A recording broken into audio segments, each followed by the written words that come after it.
Shalom, apa kabar Bapak Ibu Saudara? Salam optimis karena Tuhan ada. Bersama dengan saya Pendeta Okta, hari ini saya membagikan video ini untuk menanggapi beberapa pertanyaan dari teman-teman hamba Tuhan maupun dari kalangan orang Kristen yang menanyakan mengenai persembahan persepuluhan. Tentu Bapak Ibu Saudara, mengenai persembahan persepuluhan adalah sesuatu yang memang viral dibicarakan di kalangan hamba Tuhan, ya, di kalangan gereja-gereja Tuhan.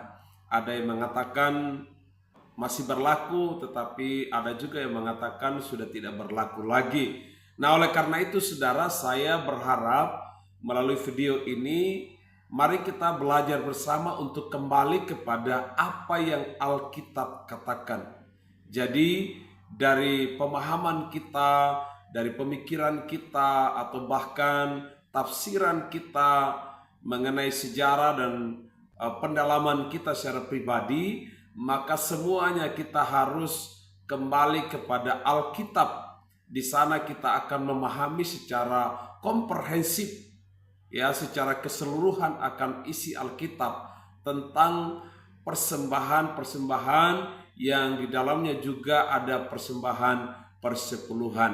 Nah, Bapak Ibu Saudara yang terkasih di dalam Kristus, saat ini mari kita belajar bersama tentang persembahan persepuluhan. Ada dua kata yang kita lihat, kita perhatikan bersama, yaitu persembahan dan persepuluhan. Bapak Ibu Saudara, persembahan itu berasal dari kata sembah, yaitu di mana ada rasa hormat dan kagum kepada Allah yang disertai dengan sikap kita, cara hidup kita yang berkenan kepada Dia sebagai Allah yang layak kita sembah.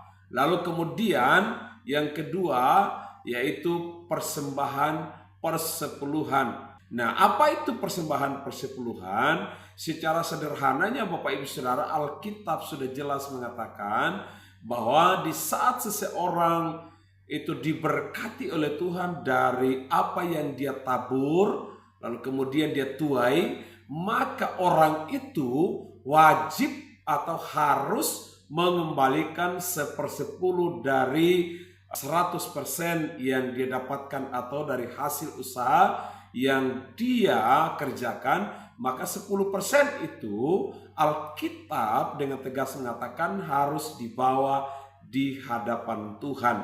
Dan Bapak Ibu Saudara, ada satu pertanyaan yang kita perlu renungkan bersama, bahwa kapan persembahan itu dimulai? Atau berawal dari mana persembahan itu dimulai? Kalau kita perhatikan dalam kitab Kejadian pasal yang keempat, maka di sana dengan jelas mengatakan bahwa persembahan pertama kali dilakukan oleh keluarga dari Adam dan Hawa, di mana anak mereka Kain dan Habel mereka bekerja.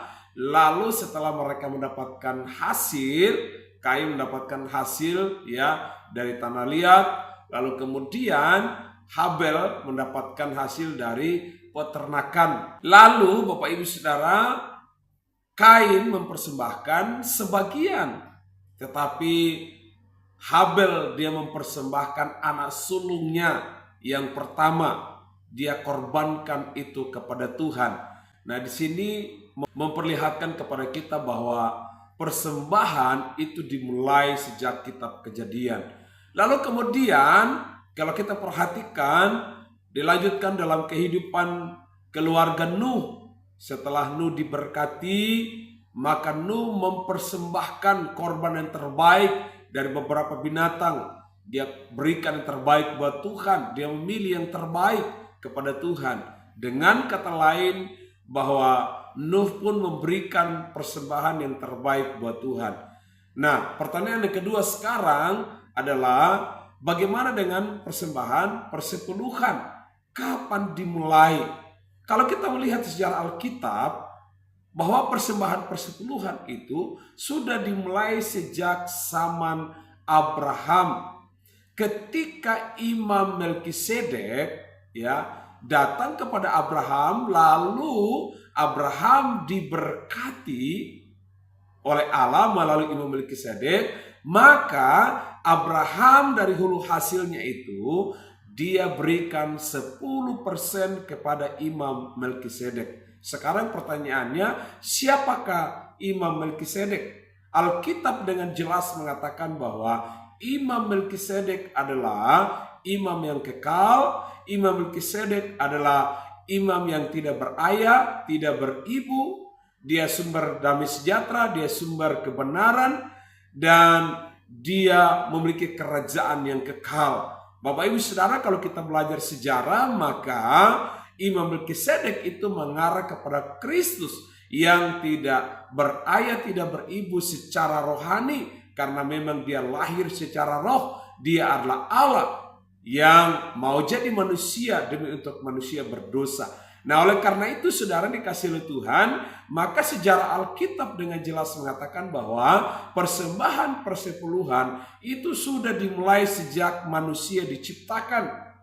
Lalu kemudian kalau kita runut lagi, berikutnya adalah dalam kehidupan bangsa Israel, di mana Musa diperintahkan oleh Allah untuk disampaikan firman kepada bangsa Israel, supaya ketika bangsa Israel mereka bekerja berusaha, maka hulu hasil mereka yang di dalamnya itu mereka membawa hasilnya di hadapan Tuhan berupa persembahan persepuluhan. Dan itu diperintahkan karena Allah sendiri yang memberkati umatnya.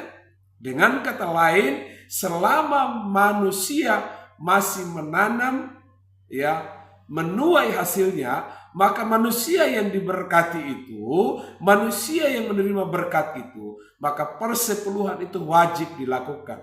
Itulah sebabnya kalau kita melihat saudara sepupu kita, dalam hal ini kaum muslim, mereka pun Bapak Ibu Saudara melakukan atau mengembalikan 10% dari penghasilan mereka. Beberapa hari yang lalu saya berjumpa dengan saudara sepupu kita yang dari Muslim. Dia juga seorang pemimpin agama, dan saya tanyakan itu. Menurut Bapak kira-kira apa yang dimaksudkan dengan zakat? Ternyata Bapak Ibu Saudara, zakat itu adalah 10% dari penghasilan. Lalu saya tanya, dibawa kemana itu? Dan dia dengan jelas mengatakan itu harus dikumpulkan atau ditransfer ke rekening SANAS, yaitu zakat nasional. Ada tempatnya, ada wadahnya. Nah Bapak Ibu Saudara, kita perhatikan bahwa mereka pun taat melakukan atau membayar 1/10 itu. Karena itu bukan hak mereka. Dan mereka tahu persis, dan apa yang mereka pahami itu bahwa Allah pula memberkati hidup mereka. Nah demikian juga bagi orang percaya, bagi orang Kristen. Maka ketika masa hidupnya dia bekerja, dia berusaha, dia berbisnis, maka wajib bagi dirinya 10% dari penghasilannya itu dikembalikan kepada Tuhan. Dan ingat, bukan perintah hukum Taurat, tetapi perintah Allah sendiri. Ya, Allah sendiri yang berfirman. Berarti motivasi kita, tujuan kita memberikan persepuluhan bukan kepada bait Allah, bukan kepada gereja, tetapi kepada Allah. Itu hanya sebuah jembatan yang diberikan ke tempat bait Allah atau ke gereja. Nah, saudara dikasih oleh Tuhan, jadi persepuluhan itu bukan hanya berlaku pada zaman Musa atau zaman hukum Taurat, tetapi persepuluhan itu berlaku selama manusia masih hidup. Lalu kemudian ada pertanyaan begini, apakah masih berlaku bagi orang percaya di akhir zaman ini? Bapak Ibu Saudara, kalau kita mendengar dari pendeta ada yang berkata sudah tidak berlaku lagi, tapi di sisi yang lain ada pendeta lain yang mengatakan atau hamba Tuhan lain, yang paling penting kita memberikan persembahan lebih dari 10%. Bapak Ibu Saudara dikasih oleh Tuhan, ternyata 10% itu sangat kecil di hadapan Tuhan. Karena kalau kita bandingkan dari 100% kita keluarkan 10%, berarti ada 90%. Dan Tuhan hanya minta sebagian kecil, yaitu 10% yang Tuhan minta. Bapak Ibu Saudara, ingat sekali lagi tadi, kaum muslim pun melakukan itu, yang namanya zakat. Mereka memberikan ke sana zakat nasional, dan itu wajib bagi mereka lakukan. Lalu bagaimana dengan kita, Bapak Ibu Saudara? Apakah kita tidak boleh? Masalah boleh atau tidak itu kembali kepada Alkitab. Pertanyaannya sekarang, apakah saudara tidak pernah menabur? Apakah saudara tidak pernah bekerja dan mendapatkan keuntungan, mendapatkan hasil? Kadangkala kita membohongi hati nurani, kita membohongi diri kita, bahkan kita tidak tunduk kepada otoritas firman. Apa yang firman katakan kita abaikan. Lebih kita pentingkan apa yang pendeta katakan, apa yang hamba Tuhan katakan. Apalagi dengan zaman sekarang, zaman dunia media, zaman digital. Kita bisa mendengarkan firman dimanapun Bapak Ibu. Oleh karena itu kita perlu memfilter setiap pengajaran yang kita terima. Nah, semuanya kita kembali kepada Alkitab. Apa yang firman Tuhan katakan. Oleh karena itu saudara, jangan kita terlalu terperangkap dengan pengajaran-pengajaran yang keluar dari konteks Alkitab. Yang kemudian menurut sejarah lah, menurut tafsiran dan sebagainya. Membuat kita bingung Bapak Ibu Saudara. Nah, oleh karena itu, kesempatan ini saya mengajak saudara untuk tunduk kepada Alkitab. Apa yang Tuhan perintahkan, apa yang Allah perintahkan melalui Alkitab ini sebagai firman Allah yang hidup. Alkitab ini adalah Allah sendiri yang berbicara. Maka kita harus tunduk kepada firman Tuhan. Jadi, apakah masih berlaku bagi orang percaya mengenai persembahan persepuluhan? Masih berlaku sampai kita mati. Ya, sampai kita meninggalkan dunia ini. Yang kedua, kecuali kalau kita tidak mendapat keuntungan di saat kita bekerja. Tetapi catat dengan baik, selama bumi masih ada musim menabur dan menuai.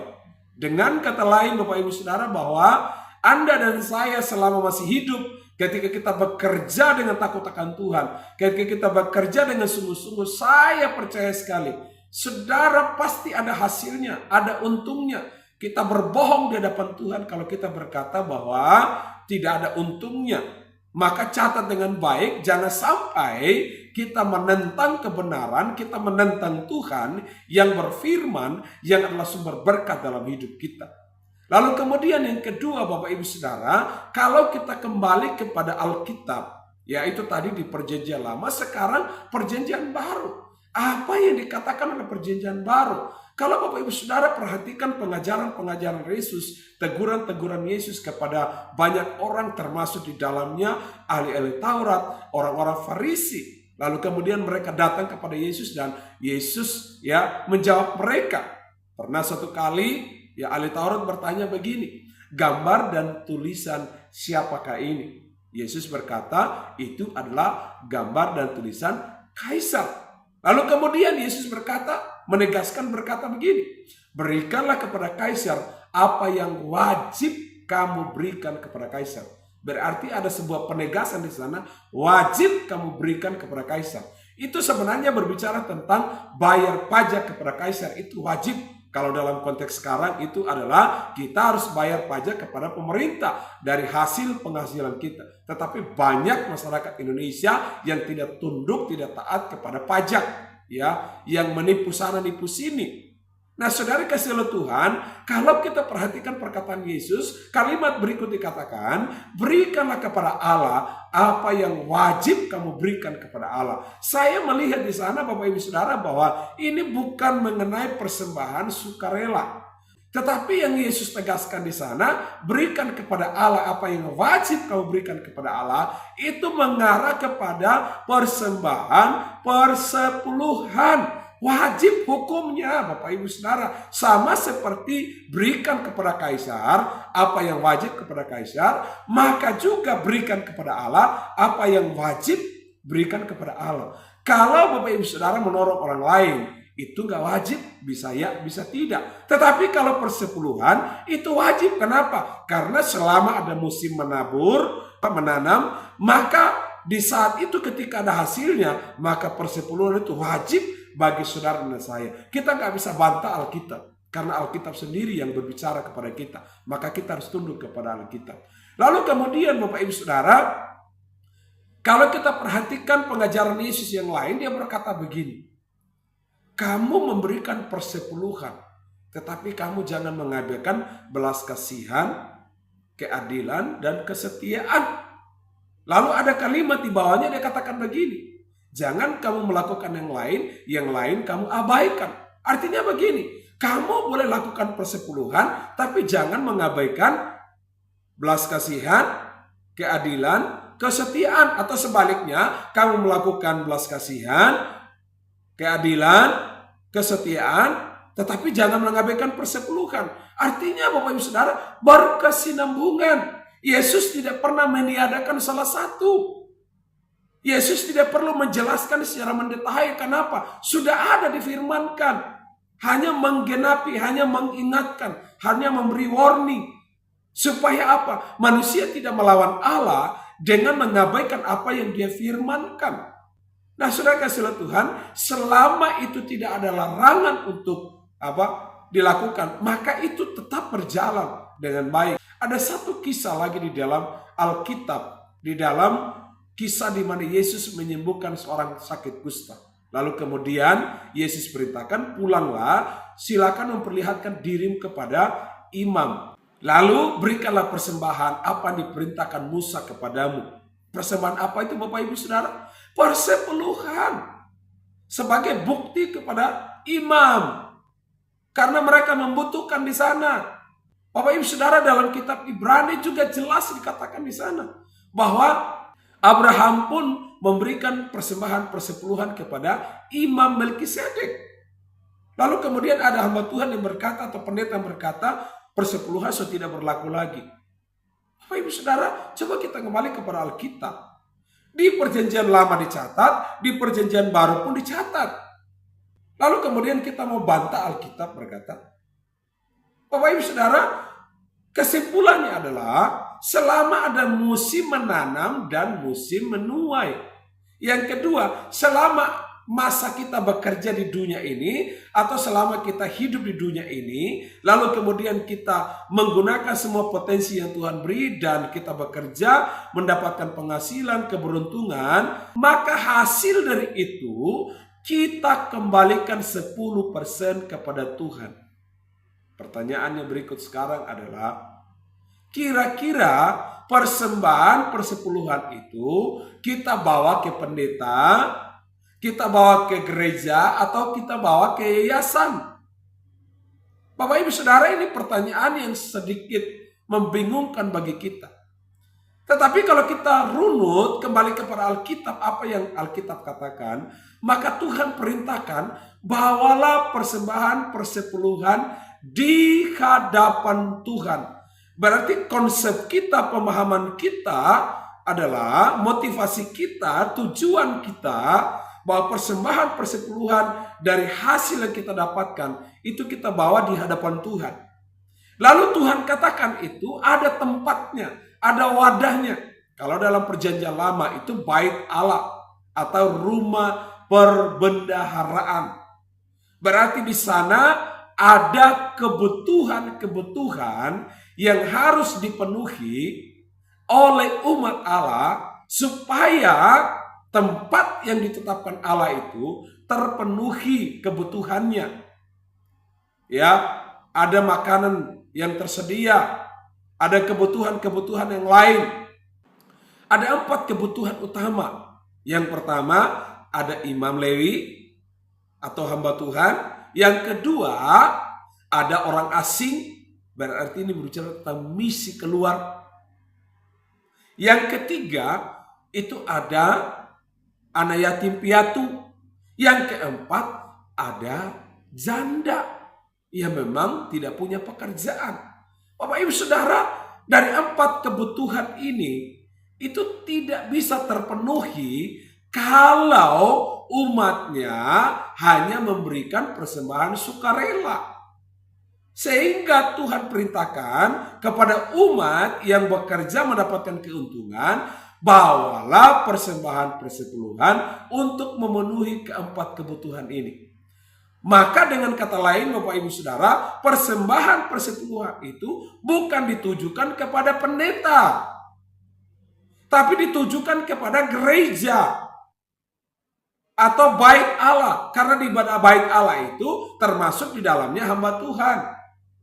Tapi kalau hamba Tuhan dia sudah mendapat pekerjaan atau dia bekerja sambil melayani, maka seharusnya persepuluhan jangan bawa ke sana. Kenapa? Karena dia sudah punya penghasilan dari pekerjaannya. Berarti persepuluhan itu diperuntukkan kepada gereja Tuhan, bukan kepada hamba Tuhannya. Kecuali kalau hamba Tuhan itu melayani sepenuh waktu, tidak ada penghasilan sama sekali atau tidak ada pekerjaan lain, dia betul-betul total melayani sepenuh waktu, boleh saudara berikan itu. Tetapi kalau secara sistematisnya, supaya itu bisa berjalan dengan baik, prosedurnya bisa berjalan dengan baik, aman, maka persepuluhan itu dibawa kepada gereja yang bertanggung jawab. Saudara bisa teliti dengan baik, ada kebutuhan hamba Tuhannya, itu betul-betul tersalurkan dengan baik. Yang kedua, ada kebutuhan orang asing, berarti gereja itu betul-betul pelayanan misi. Yang ketiga, ada kebutuhan anak yatim piatu, berarti di gereja itu ada diakonia untuk yatim piatu. Yang keempat, ada para janda yang betul-betul tidak punya penghasilan, tidak punya pekerjaan karena sudah kehilangan seorang pemimpin keluarga yang menafkahi. Berarti ini ada kebutuhan-kebutuhan yang harus terpenuhi Bapak Ibu Saudara. Nah, oleh karena itu, persepuluhan itu wajib kita bawa ke gereja. Lalu pertanyaan sekarang, apakah persepuluhan itu kita kelola sendiri atau kita bagi ke yayasan, kita bagi ke pelayanan misi dan sebagainya? Bapak Ibu Saudara, kita tidak bisa bohongi Alkitab. Semua kita kembali ke Alkitab ini. Apa yang Alkitab katakan? Tuhan hanya perintahkan satu tempat. Lalu tempat itulah yang mengatur untuk pelayanan misi, bantuan ke yayasan, bantuan ke fakir miskin, janda, dan beberapa keperluan kebutuhan lainnya atau pelayanan misi lainnya. Maka Bapak Ibu Saudara, kita tidak punya hak untuk mengatur atau mengelola itu sendiri. Karena Tuhan bilang 90% itu kamu pakai untuk kelola atau menggunakannya dengan baik. Tapi 10% Tuhan bilang itu hakku. Berarti bukan hakmu. Berarti kita nggak punya hak untuk apa? Untuk mengatur semaunya gue. Nggak bisa Bapak Ibu Saudara. Kita menentang kepada firman Tuhan. Silakan Bapak Ibu Saudara bantah bagian firman Tuhan itu. Tapi Alkitab dengan jelas mengatakan. Nah, oleh karena itu Bapak Ibu Saudara, berapapun jumlah persepuluhan, sedikit atau banyak, itu tidak penting di mata Tuhan. Tetapi di hadapan Tuhan yang Tuhan mau adalah berapapun hasilnya. 100.000, 10.000 saya bawa. 50.000 hasilnya, saya bawa 5.000 di hadapan Tuhan. Karena bukan soal jumlah, tapi soal ketaatan kita, kewajiban kita di hadapan Tuhan. Di mana Tuhan perintahkan kepada kita. Bapak Ibu Saudara, saya men-sharingkan ini untuk membuka wawasan kita secara keseluruhan isi Alkitab. Supaya kita memahami secara komprehensif dan dengan segenap hati, segenap jiwa, segenap kekuatan, segenap akal budi, itu kita memberikan kepada Tuhan sebagai korban persembahan dan ucapan syukur kita kepada Tuhan. Yang kedua Bapak Ibu Saudara, sebagai kesaksian iman kita, ya, bahwa sesungguhnya apa yang kita sudah terima itu berkat dari Tuhan. Kalau tanpa Dia berkati, tidak mungkin kita menerima itu. Yang ketiga Bapak Ibu Saudara, kebutuhan pekerjaan Tuhan itu sangat banyak. Ya, bukan memperkaya pendeta, bukan memperkaya hamba Tuhan, tetapi memperkaya pekerjaan Tuhan. Sekarang Bapak Ibu Saudara bisa perhatikan, bukankah ada banyak gereja mengalami kesulitan masalah keuangan? Lalu kemudian umat Tuhan yang paling penting ya sudahlah saya datang hari Minggu, lalu kemudian bawa persembahan 5.000, 10.000. Bapak Ibu Saudara tidak akan pernah tercukupi. Itulah sebabnya Allah perintahkan kepada kita untuk kita benar-benar taat sama Tuhan. Nah oleh karena itu Bapak Ibu Saudara, dengan segenap hati, dari hati terdalam saya, tanpa saya harus memaksa Bapak Ibu Saudara, mari kita kembali kepada Alkitab. Apa yang Alkitab perintahkan buat kita selama kita masih hidup. Yang kedua, apa yang Alkitab katakan selama kita bekerja dan mendapatkan penghasilan. Maka tanggung jawab kita di hadapan Tuhan ada, sebab tanggung jawab Tuhan itu telah memberkati hidup kita. Biarkanlah firman itu akan meneguhkan kita semua. Shalom.